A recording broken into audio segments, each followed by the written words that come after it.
Hola amigos, ¿cómo están? Les doy la bienvenida a una nueva edición de Sucedió en el Perú. Nos hemos venido hasta aquí, hasta el arco de la tribuna sur del Estadio de Matute, para lanzar el programa sobre la historia de la Alianza Lima.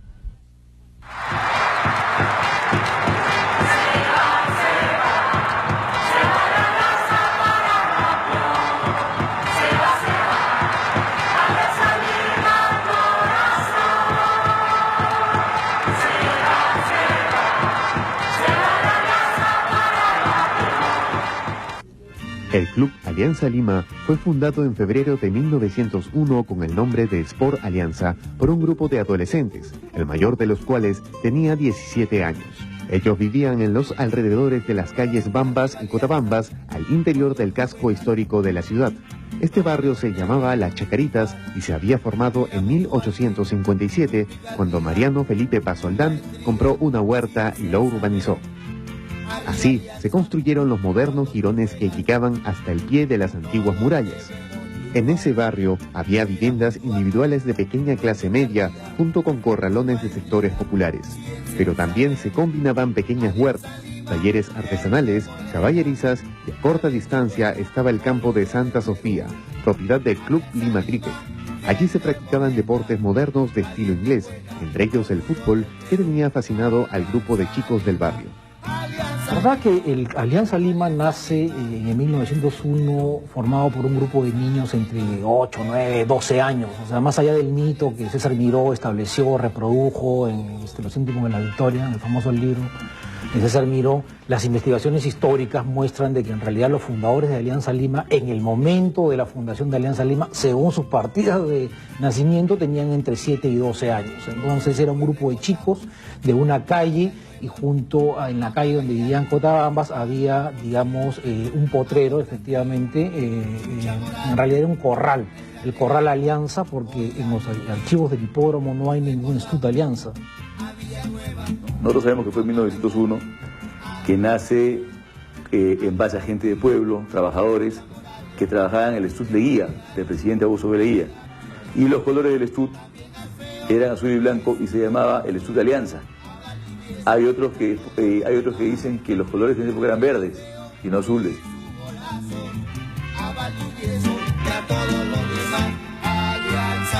Así entonces, los fundadores fueron un grupo muy diverso de jóvenes étnicamente mestizos, incluso hijos de inmigrantes italianos y chinos que jugaban al fútbol en una caballeriza de barrio llamada Alianza. No era este un estud de caballos de raza que corrían en el hipódromo, por el contrario, era simplemente una caballeriza. En aquel entonces aún no existían los automóviles, los ciudadanos se movilizaban a pie y las mercaderías en carreta. Por ello había muchos caballos en la ciudad y lógicamente dentro de sus muros habían caballerizas que alojaban a caballos de tiro. Uno de estos modestos establecimientos se llamaba Alianza y los chicos que formaban el equipo eran los que se reunían en la caballeriza para jugar por su cuenta el deporte que debían practicar a los ingleses. La Alianza Lima se hizo en el Estud de Augusto B. Leguía. Ponción Mariatti, brazo derecho del presidente Leguía, era aficionado al fútbol y entonces nos prestó y nos autorizó para que hiciéramos un equipo. Si uno mira los mapas de Lima antigua, uno puede ver que la cancha, digamos, donde se hacía deporte o fútbol eran, digamos, muy cercanas. Eran pasando la avenida, lo que es hoy día la avenida Grau, al otro lado de la avenida Grau. Es en la Victoria. En la Victoria, ¿no? Y entonces es probable de que, en la medida de que los ingleses jugaran fútbol con un despliegue pues, de uniformes, chimpunes, pelotas, digamos, no solo fuera una novedad en distintos sentidos, y es muy probable de que estos jóvenes hayan ido a mirar hayan, digamos, expandido la práctica del fútbol al barrio, ¿no? El barrio de Cotabamba, donde se funda Alianza Lima, es de alguna manera... Una urbanización. Una urbanización, exactamente. Claro, una urbanización dentro del límite histórico de la muralla. Exactamente. de una organización del siglo XX, del siglo XIX. Según digamos, si uno mira el precio de los terrenos de esa época, definitivamente era un sitio popular, pero no era de los más pobres. Es decir, el terreno que se ofertaba en los periódicos en ese entonces revela lo que algunos han llamado una clase media pobre, un sector medio comerciante, pero sin llegar a la miseria, ¿no? No hubo ningún negro entre los fundadores, aunque todos eran pobres y provenían de diferentes grupos étnicos. Entre ellos se contaban los hermanos Pendreschi, que eran hijos de bodegueros italianos, cuyo padre fue el primer protector del club. Otros miembros significativos eran los hermanos Cucalón, Eleodoro y Augusto, hijos de un comerciante y pescador chino originario de Cantón, alumnos del Colegio Guadalupe. También estaba José Carreño, en cuya sala se reunieron muchas veces los primeros equipistas. La madre de Carreño era costurera, una ocupación típica entre las mujeres de clases populares de esa época. Y lo que hacían era aglutinarse alrededor de un local, ¿no es cierto? Y si había, por ejemplo, un presidente, lo que buscaba era amigos que pusieran un dinero para poder tener los útiles y las pelotas, que en esa época eran cosidas a mano, ¿no? Y pudieran ir a hacer los partidos en estas canchas que habían y las competencias del momento que se fueron realizando poco a poco, ¿no?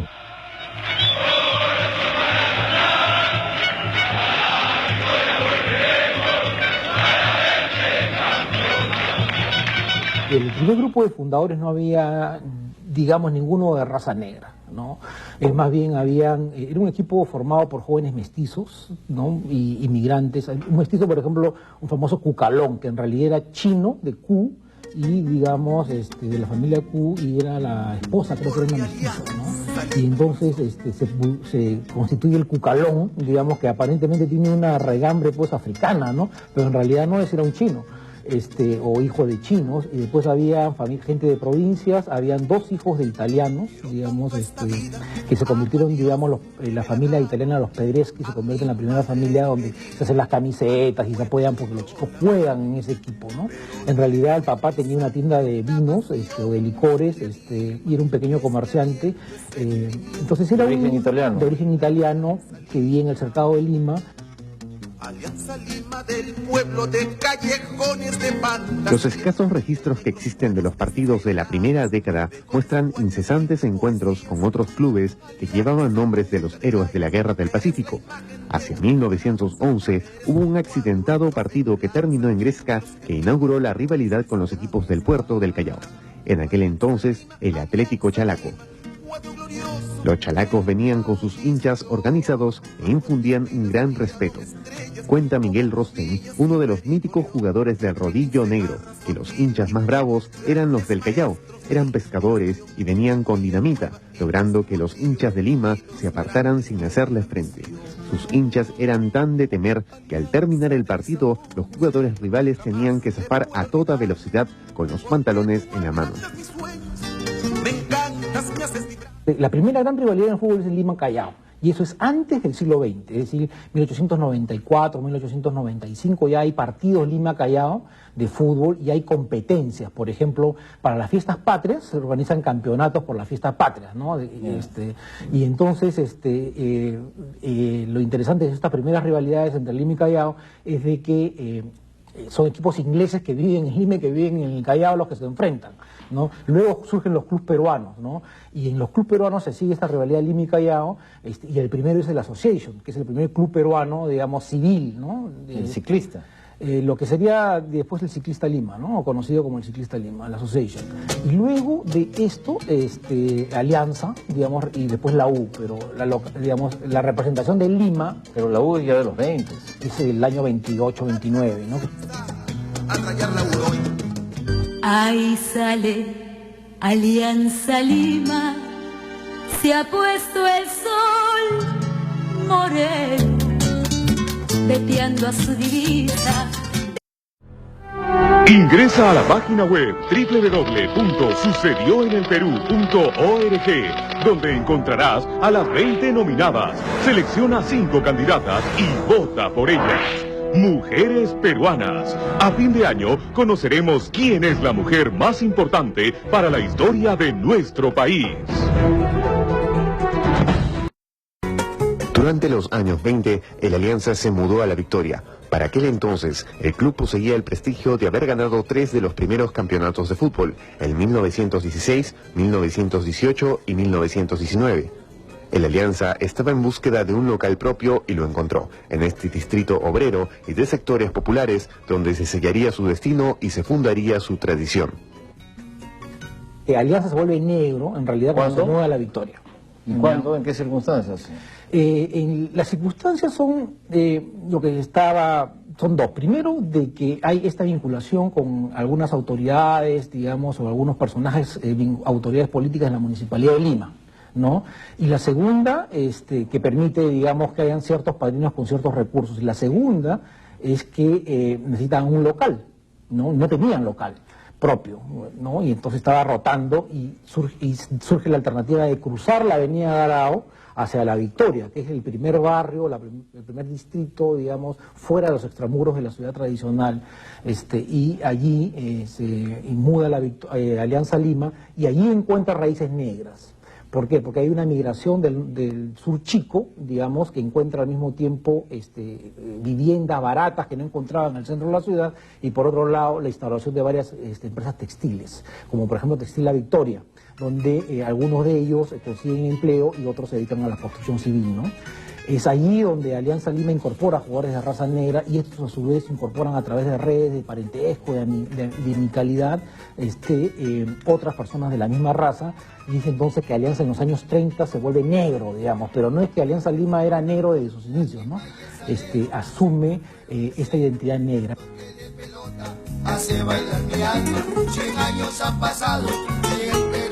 Aquí se formó una segunda generación de jugadores, donde la presencia de la raza negra pasó a ser preponderante, condición que no ha perdido desde entonces hasta el día de hoy.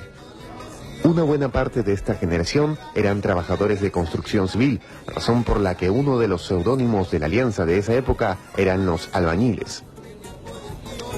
Los mejores jugadores del club de aquellos míticos años, Alejandro Manguera Villanueva, José María Lavalle, los hermanos Rosten y otros, eran tanto afroperuanos como obreros, algunos textiles y otros de construcción civil. El hecho de ser jugadores les permitió escapar de los trabajos más duros porque conseguían permisos para entrenar y muchas veces eran trasladados a labores que le permitían horarios flexibles, sin demasiada carga física. Aparte de mi segunda casa, es un club que me ha dado inspiraciones, que siempre he tratado de hacerlo mejor, que soy hincha de ese club, y sobre todo de que pues Alianza Lima para mí, o sea, desde que tuve esa razón, es un sentimiento, ¿no? Porque unos dicen que era gente chola, trabajadora, albañil, la que estaba en el estud, otros dicen que no, pero finalmente fue, tú te das cuenta, era el rodillo negro, era la raza morena, era la raza negra, era el unido, el íntimo, el que estaba ahí y era el que sacaba la Alianza adelante. Durante la década del 20, también los jugadores de Alianza participaban de la fiesta de la planta en Vitarte. Allí se reunían los trabajadores de la capital para un gran carnaval en homenaje a la naturaleza. Era una fiesta de encuentro con los organizadores de las universidades populares de González Prada. La fiesta era completa porque incluía teatro, música, poesía, ajedrez, así como diversos deportes como el fútbol, vóley, ciclismo y diversos tipos de carreras. La fiesta concluía con baile general y jarana. En 1927, un informe firmado por José Carlos Mariátegui en la revista Amauta incluye fotografías donde se puede apreciar a los jugadores de Alianza formados defendiendo los colores de sus propios sindicatos. La generación de fundadores, que te digo que empieza en 1901, tiene influencia ya como dirigencial hasta el año 21-22. Luego hay una segunda, digamos, la movida de La Victoria implica una renovación también de los jugadores. Claro, ¿no es cierto? Y la institución misma tiene que haber cambiado. Tiene un local propio, algunos los trabajadores empiezan a conseguir empleos a través del club, en las obras de construcción del municipio o en los labores, digamos, algunos son camioneros, en fin, ¿no? Trabajan en la municipalidad. Alejandro Villanueva llega a trabajar en la municipalidad, ¿para qué? Para darles horas de descanso, ¿no? Esta generación en realidad tiene todos los años 30 su periodo, y hay una tradición que esta generación no se quiso retirar, ¿no? Y entonces la generación más exitosa es la generación que baja. Alianza es un sentimiento, yo creo que si se puede comparar como la religión, ¿no? Es parte de uno, es la vida, ¿no? Es un sentimiento difícil de explicar, que se siente muy adentro y sale y aflora en cada instante, ¿no? Cada vez que Alianza requiera de algo, uno siempre está predispuesto a servirlo hasta las últimas consecuencias. Los campeonatos obtenidos durante los años finales de la década del 10 fueron ratificados con el bicampeonato de 1927 y 1928. Para aquel entonces, el Alianza ya había desarrollado un estilo propio, al que el club sería fiel a lo largo de la historia. Este patrón de juego hace gala de un alto virtuosismo técnico, lo que importa es la habilidad en el trato del balón.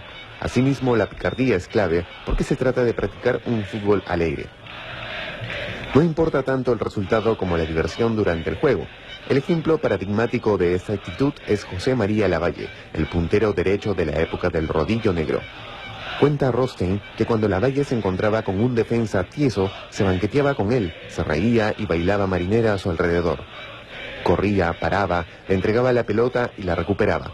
No soltaba el balón para nada, lo hacía bailar por toda la cancha sin importarle centrar el globo ni meter goles, solo alegrar a las tribunas.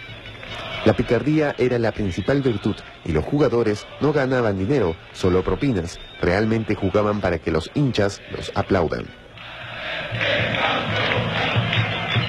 Alianza Lima yo creo que es un equipo que siempre se ha identificado en hacer un buen fútbol y es ahí donde tienen que trabajar más, ¿no? Porque yo creo que si se busca jugar de otra manera, diferente a la que siempre se ha jugado, yo creo que ahí va a ser el problema, ¿no? Porque Alianza Lima lleva un tipo de juego y yo creo que siempre va a ser así, ¿no?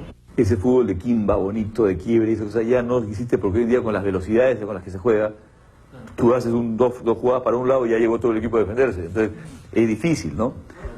Eso ha cambiado muchísimo, ¿no? Eso está claro, eso ha cambiado muchísimo en el tiempo. Hoy en día la Alianza juega de acuerdo al canon actual. Creo que Alianza siempre se ha caracterizado por el buen fútbol, con temperamento, con ganas, pero siempre ha hecho el fútbol que a mucha gente le gusta. El otro lado, la otra parte de la cara es, como tú lo has dicho, es garra, es más juego brusco, como se dice, ¿no? Pero Alianza siempre ha tenido satisfacciones con el juego que ha tenido y cuando lo ha querido cambiar, a veces no se han dado, ¿no? Pero desde que estoy en Alianza yo siempre, el técnico que ha llegado ha tratado de hacer lo que es Alianza, de jugar bien al fútbol, con temperamento y con ganas.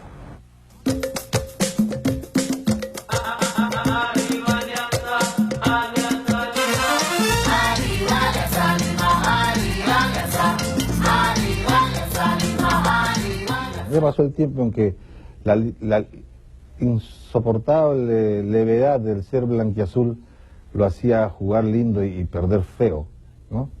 Ya pasó, ha campeonado su par de veces. Hay que relajarse, blanquiazules, y se le viene un momento de muy buen viento. Pienso que este equipo de Alianza Lima puede campeonar en clausura porque tiene jóvenes, ¿no? Alianza tiene un muy buen trabajo a nivel juveniles. Lástima que solamente los hacen jugar cuando se les acaba la plata a los dirigentes. Eso es la realidad, ¿no? Ya no hay a quien contratar, abren corrales.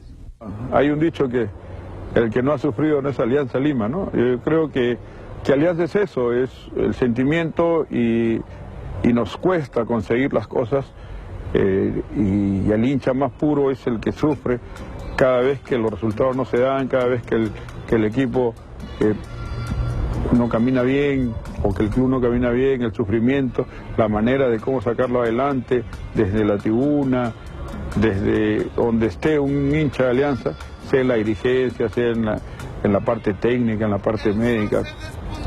Es un sufrimiento que se ve recompensado con los resultados de domingo a domingo, ¿no? Barullo matinal. Ahí sale Alianza Lima, se ha puesto el sol moreno. veteando a su divisa de gloria blanca y azul. Ballet.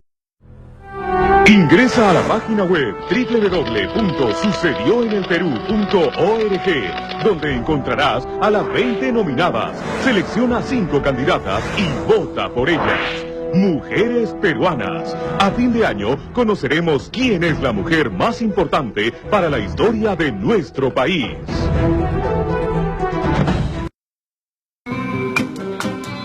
En 1924, los estudiantes de la Universidad de San Marcos formaron el Club Federación Universitaria, que años más tarde cambió su nombre por Universitario de Deportes. La Federación Universitaria agrupaba estudiantes de diversa posición étnica y social, pero básicamente la clase media y de raza blanca. El enfrentamiento entre ambos clubes se tornó clásico por la posibilidad de ritualizar en un campo de fútbol los conflictos étnicos y de clase que dividen y segregan al Perú. Este es el origen sociológico del clásico del fútbol peruano. El papel de la Alianza en el clásico ha sido siempre representar las esperanzas de los de abajo para imponerse en la cancha e invertir la realidad social. Alianza logra consolidarse en los años, digamos ya desde los mediados de los años 20, en uno de los clubes principales del país, ¿no? Y su fama se constituye aún más porque es el equipo que logra triunfos internacionales, digamos. Había muchos equipos como el Tucumán, por ejemplo, que no nos suena, el Unión Tucumán, en esa época vino y barrió con todos, ¿no? Y entonces Alianza jugaba y ganaba, y entonces se fue ganando, digamos, una creciente simpatía popular, ¿no? Era el equipo al cual la mayoría de los editoriales de la época consideraban el mejor, ¿no? Universitario de Deportes, en realidad el antecedente es la Federación Universitaria, ¿no? Y la práctica del fútbol en los colegios y en las universidades es una práctica muy temprana, ¿no? Entonces Federación Universitaria se nace con la idea de aglutinar... Eran sanmarquinos, ¿no? Aglutinar a todos los universitarios y se reduce a San Marcos, ¿no? Entonces se funda la Federación Universitaria y ellos reivindican el espíritu olímpico, es decir, la disciplina, el trabajo, digamos, el grupo, el trabajo en equipo, la garra. Ellos se entrenaban en las mañanas antes de ir a sus clases, hacían un despliegue, digamos, de movimiento atlético, ¿no? Que estaba vinculado, ella tuvo una ideología modernizante, como sabes, de esa época, ¿no? Y entonces, según testimonios incluso de algunos fundadores de la U que están vivos, ellos dijeron, bueno, primero usaron sus contactos con las élites y lograron ser aceptados en primera sin jugar en segunda, digamos, ¿no? Entonces, porque eran universitarios, y entonces los universitarios eran una élite educada en el país, y entonces solicitaron a la federación que les diera ese lugar que naturalmente les correspondía, y que no jugara en segunda. Entonces fueron de frente a primera, ¿no? Quizás se lo merecían. ¿El Alianza, por ejemplo, jugó antes en segunda? Alianza fue uno de los clubes fundadores de las primeras ligas, ¿no? Y entonces tampoco jugó en segunda. Bueno, aquí tengo yo... sí jugamos en segunda porque bajamos. Porque bajaron, a eso quería llegar, La U llegó al último y no bajó. Igual que la U... pero que nunca bajó. Porque se anuló la baja ese año. Hablemos de la baja luego. Bueno, entonces, y lo que al ingreso se refiere están iguales. Bueno, es discutible, ¿eh? Pero en fin, el punto está de que los universitarios tenían que debutar, digamos, o no debutar en el campeonato, sino que pensaron de que ellos tenían que tener la habilidad de Alianza Lima con un equipo, con un juego de fuerza. Y así fue que planearon, digamos, una marca presión y un juego un poco brusco y digamos, fuerte, que no estaba en los cálculos de los jugadores de Alianza en ese momento, que eran semidioses, malabaristas con la pelota y que miraban por encima, digamos, a estos blanquiñosos que querían... Malabaristas versus rudos, es lo que quiere decir. Exactamente, ¿no? Y las versiones son siempre interesadas. Y no creas, esta es una versión estrictamente histórica. Sí, ¿no? Por supuesto, se nota. Y entonces ahí se funda el partido. El partido termina con la victoria de la U, ¿no? Digamos, el partido se interrumpe en una bronca.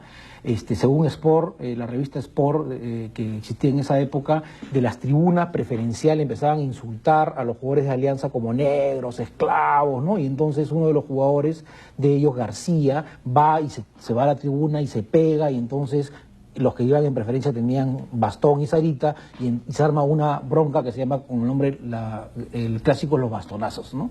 Ahí es donde se funda esa rivalidad. Y las versiones diametralmente opuestas de este hecho se encuentran en la prensa, que era en ese momento apoyaba a Alianza Lima, y el comercio, que apoyaba a Universitario de Deportes, al punto que después de terminar el partido, los jugadores se van en marcha hasta el comercio y agradecer el apoyo que el comercio le estaba dando en general a la difusión del deporte en las universidades, ¿no? Entonces, los jugadores de la U. Los jugadores de la U y los hinchas de la U. Bueno, los estudiantes universitarios, ¿no? Yeah. Ahora, Universitario de Deportes, luego la federación se convierte en club. Cuando San Marcos se politiza en demasía, cierran San Marcos y ellos están terminando su carrera deportiva. Entonces deciden separarse de la Universidad San Marcos para poder seguir jugando y además limpiarse políticamente. Y ya a comienzos de los 30. 32. 32. Es el momento en el que ya la U aparece como club. Como club. Un barullo matinal. Hace el equipo del Cunda, el negro, el del dribbling, el bonito, el que jugaba bien, y la U era pura garra. Los últimos 5 minutos, me acuerdo cuando yo era chico, me volvía loco porque eran los 5 minutos cremas, o sea, se tiraba encima. Eso hay que efectivamente hay que reconocerlo. Es más, yo te voy a decir algo más que mucha gente puede no sentirlo igual, pero yo sí lo siento, sí. Los dos únicos equipos con el arraigo popular más grande en este país son Alianza Lima y Universitario de Deportes. Creo que uno no podría existir sin el otro, ¿correcto? Y creo que los dos deberían estar de la mano, siempre, unidos más que nunca, para enfrentar todos los problemas del fútbol actual.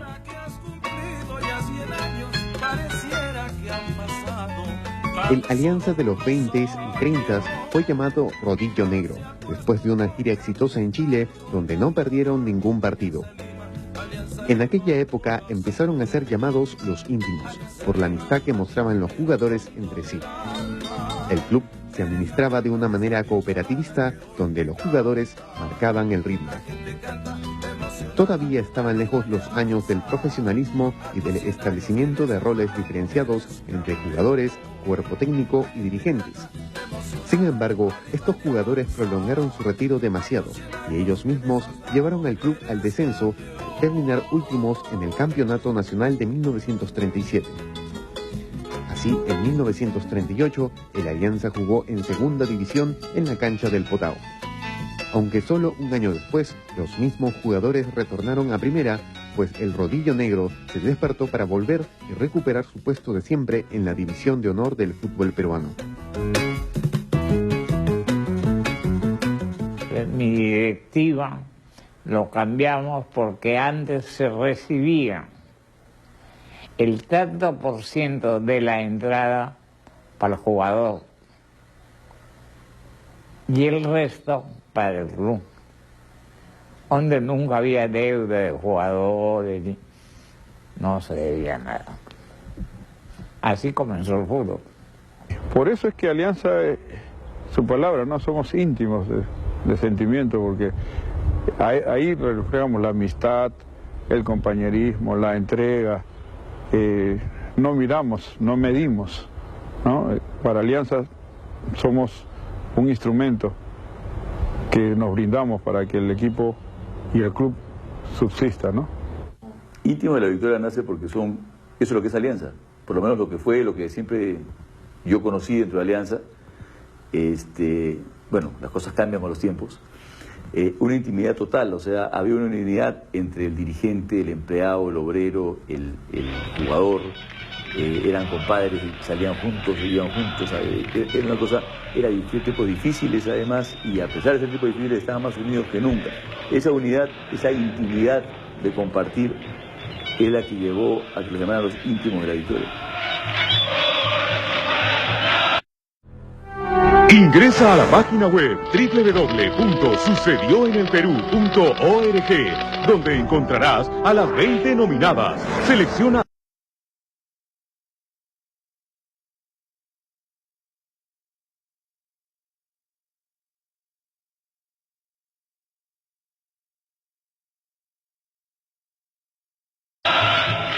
Alianza Lima es un club que se identifica con la cultura afroperuana, pero Alianza Lima nunca, digamos, la etapa moderna de Alianza Lima no ha tenido, digamos, una dirigencia étnica negra. Como para nada, ni siquiera un representante en la dirigencia. En realidad, si tú miras demográficamente el país, también la población negra se ha ido reduciendo. Más no entre los jugadores. Exactamente, entre los jugadores es un mercado, es un nicho laboral, pero Alianza Lima, en la medida que expresa la cultura afroperuana, también expresa, digamos... Los jugadores.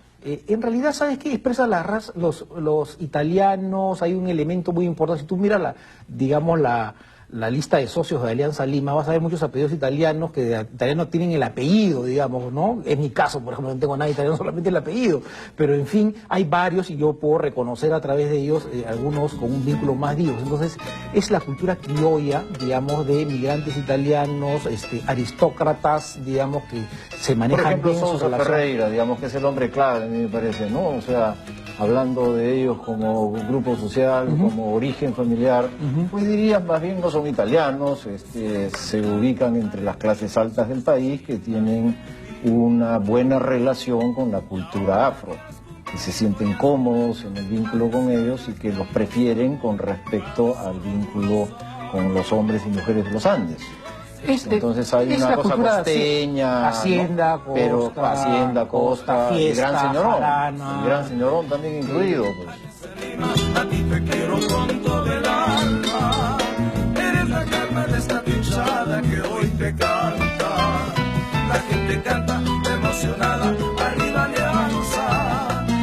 Los 40 fueron una época bastante mediocre para el club, pero los 50 le traerían nuevos éxitos y difíciles retos. En el año de 1951 se reorganizó el fútbol peruano y se constituyó el profesionalismo. Antes, los jugadores eran teóricamente amateurs y vivían de favores y propinas, pero después de 1951 el fútbol cambia. Los jugadores pasan a ser contratados y en la práctica son empleados del club como cualquier otro trabajador. Ello obliga a la formación de una institución y de un cuerpo de dirigentes que imprimen una dirección empresarial. En este tránsito, el dirigente clave fue Alfonso Sousa Ferreira, que condujo al club a uno de sus mayores logros, la construcción del estadio propio. Sousa Ferreira tuvo una relación típicamente nacional con los jugadores, porque los protegía, a la vez nunca tuvo fama de generoso en el pago de salarios, ofrecía protección y exigía lealtad. Este terreno era un terreno del Estado y en la época del general Manuel Odría, presidente de la República, doña María, su esposa, mandó pedir que se hiciera un clásico especialmente para fondos de algún tema estos de sociales y se cruzaba con algún partido importante del momento. Entonces mi padre fue el encargado de ir a hablar con el general y disculpar este tema. Entonces tengo entendido de que le pidió un favor casi de presión porque era necesario. En esa época se lograron además el seguro social, el tren, 50.000 cosas, ¿no? Y le dijo de que él era hincha de Alianza. Entonces me cuenta la gente que estuvo ahí, inclusive Vitiuso Ulanovich, que ya falleció, que fue presidente de Alianza, de que aprovechando con esa diversa que siempre caracterizaba a mi papá, le dijo: general, entonces encantado, si usted es presidente de Alianza, nos encantaría hacer esto que usted necesita, pero ¿por qué no nos da en donación el terreno que estamos ocupando en este momento para porque sería una gran obra, usted quedaría para usted en favor nuestro, patatín, patatá? Y dicho y hecho.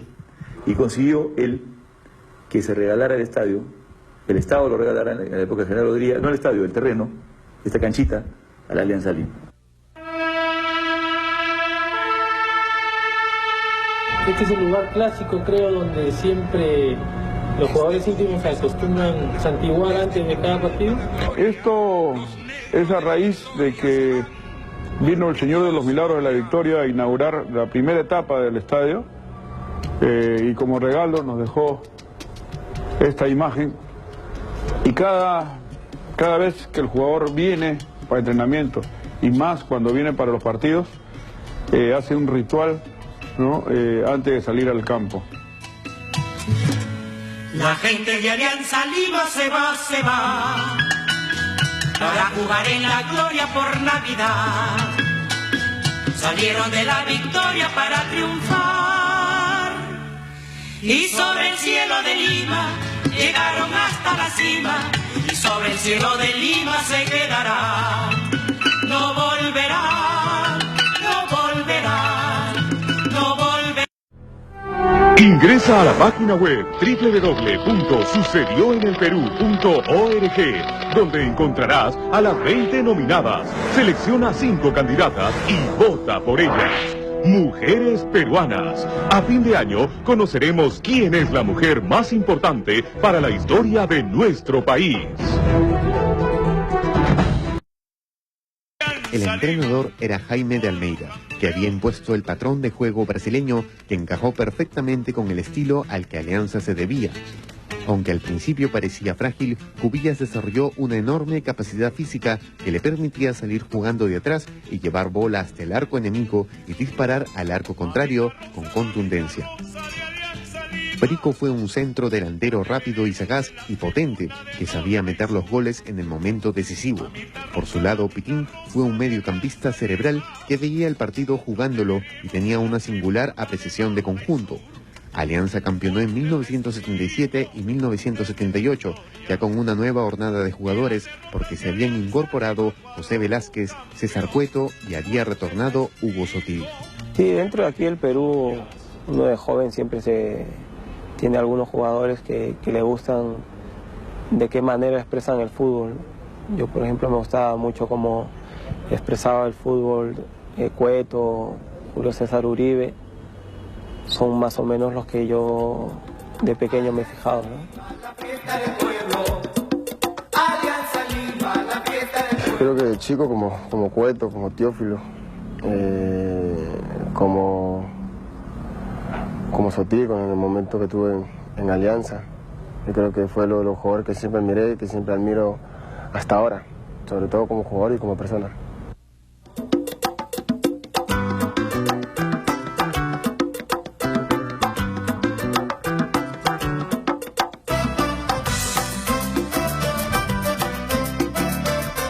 Es así pues como Cubillas regresa a finales de los 70, se encuentra con una generación de jugadores extraordinarios, entre los cuales el más destacado es el Loro Cueto.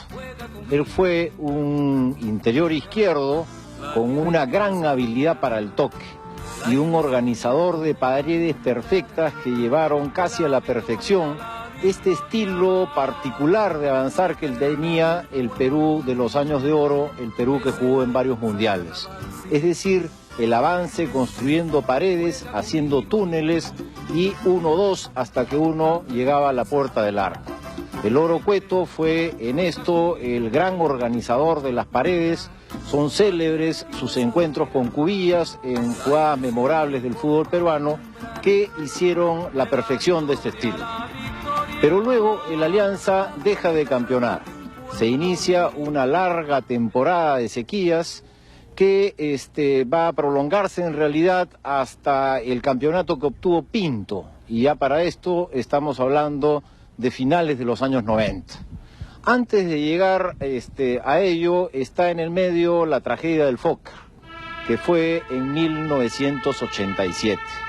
Esta tragedia, como todos recuerdan, fue un accidente aéreo en el cual fallece un equipo entero denominado Los Potrillos, cuyo entrenador era el también célebre y reputado Marcos Calderón, un entrenador que había llevado al Perú al Mundial del 78 y que era alguien formado también en las canteras del fútbol peruano, una parte de una familia de gran tradición en el fútbol peruano. Pues bien, este equipo, Los Potrillos, fallece en un accidente aéreo y era un equipo muy joven, de gente muy habilidosa. Marcos Calderón había apostado por la juventud y el Alianza, mostrando una de sus tradicionales virtudes, ser una cantera, había formado un equipo que tenía potencia y capacidad de llegada. Sin embargo, ellos lamentablemente fallecieron en un accidente aéreo. Y previo a la tragedia, nosotros estuvimos concentrados con ellos en la víspera del viaje, conversando y haciendo todos los planes para el regreso, el martes 8 de diciembre.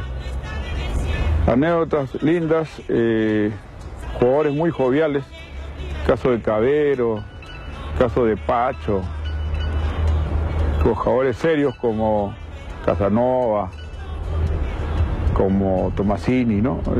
Había una variedad de jugadores, con la capitanía de Caico, ¿no? Quien recordaba Caico, uno de los grandes arqueros que ha tenido Alianza Lima, que nos dejaron. Y yo estuve casi por ir, sino por esas cosas del destino, digamos, todavía sigo permaneciendo acá, ¿no?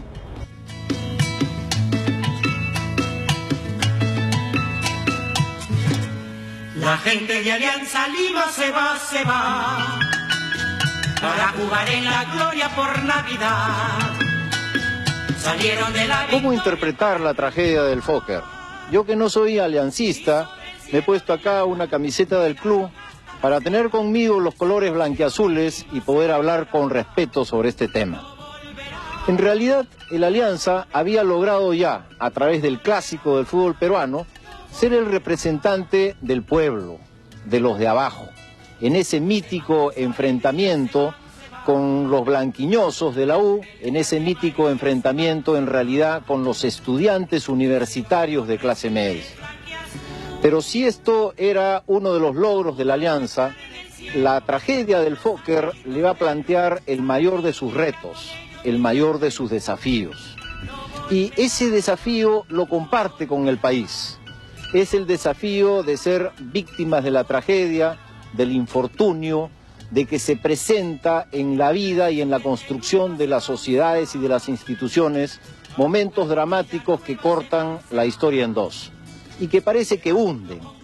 Pero como bien ha analizado Víctor Vich en un artículo al respecto, la tragedia del Fokker representa un vínculo profundo entre el club y el país, porque se comparte un modo de vivir en el cual, si bien participan estos acontecimientos dramáticos, la clave está que no lo hunden, que no lo destruyen, que le permiten al club y al país, asimilando experiencias trágicas, levantarse sobre sus cenizas.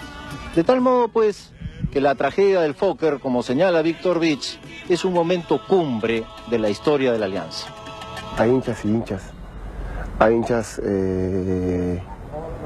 que supuestamente son hinchas de la boca para afuera, pero yo conozco verdaderos hinchas y yo creo que para ellos Alianza sigue siendo un sentimiento y sobre todo de que, como dicen muchas cosas, después de la madre está Alianza, ¿no? Como vimos, luego vino una larga época de sequías, casi 20 años en los cuales el Alianza no obtuvo ningún campeonato. Tuvo varios subcampeonatos, sí, pero en todas estas ocasiones, en la puerta del horno, se le quemaron los panes. De tal manera que ya vino a hacerse casi como un chiste, las dificultades de la Alianza para campeonar, sus imposibilidades. Tuvo que llegar a finales de los años 90, un colombiano, Pinto, un entrenador, que impuso una férrea disciplina que le permitió campeonar después de muchos años. Y este campeonato lo revalidaron el año 2001, precisamente el año del centenario, en el Cusco, donde obtuvieron un campeonato de especial relevancia para el club porque se trataba de la ocasión de su propio centenario. Primer club peruano que llegaba a 100 años, disputaba además con Cienciano, que también tenía ese extraño privilegio, la condición de ser el equipo peruano del centenario que campeonaba en su año.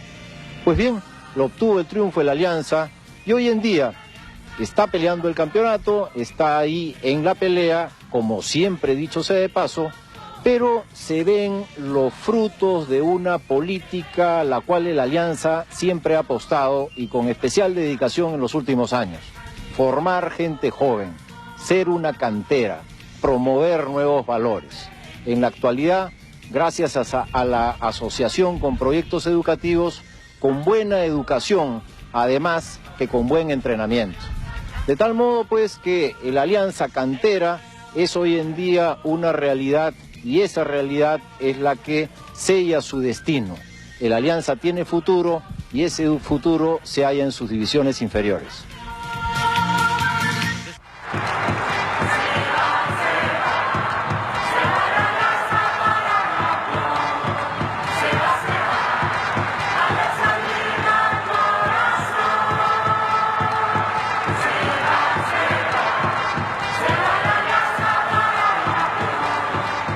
Así, amigos, esperando nuevos goles, llegamos al final de este programa sobre la historia de la Alianza Lima. Yo les agradezco por su atención y conmigo será hasta la próxima semana. Muchas gracias.